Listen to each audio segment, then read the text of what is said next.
বিশ্বকাপের round of 32-এর সবচেয়ে বড় হাই ভোল্টেজ ম্যাচের মুখোমুখি হচ্ছেন ব্রাজিল এবং জাপান। আজকের ভিডিওতে আমরা আলোচনা করছি কার্লোসের সেই মজার কালচারাল লাইফ হ্যাক মিম এবং মাঠের আসল ফুটবল যুদ্ধ নিয়ে।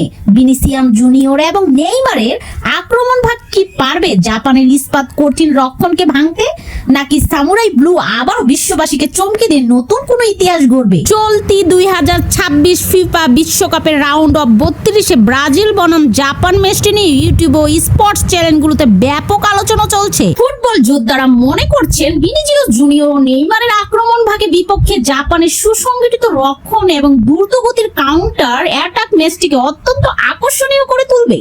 ইউটিউব চ্যানেলগুলোতে ম্যাচটির মূল বিশ্লেষণ ইউটিউবের বিভিন্ন স্পোর্টস চ্যানেল যেমন টিপোর্টস এবং অন্যান্য ফুটবল ভিত্তিক প্ল্যাটফর্মগুলোতে দুই দলের শক্তিমত্তা ও কৌশল নিয়ে চুলছেরা বিশ্লেষণ করা হচ্ছে।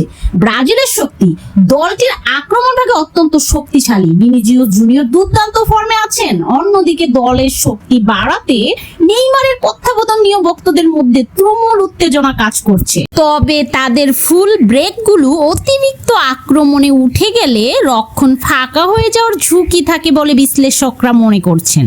জাপানের ট্রিক জাপানকে এশিয়ার ফুটবলের অন্যতম সেরা দল হিসেবে বিবেচনা করা হচ্ছে। তারা গ্রুপ পূর্বে নেদারল্যান্ডস এবং সুইজারল্যান্ডের বিপক্ষে নিজেদের সামর্থ্যের প্রমাণ দিয়েছেন। জাপানের মূল অস্ত্র হলো দলগত শৃঙ্খলা এবং হাই প্রেসিং ফুটবল।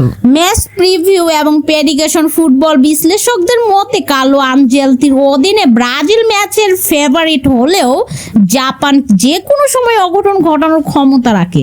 সুপার কম্পিউটারের পূর্বাভাসেও জাপানের লড়াকু মানসিকতার বিষয়টি বারবার উঠে এসেছে।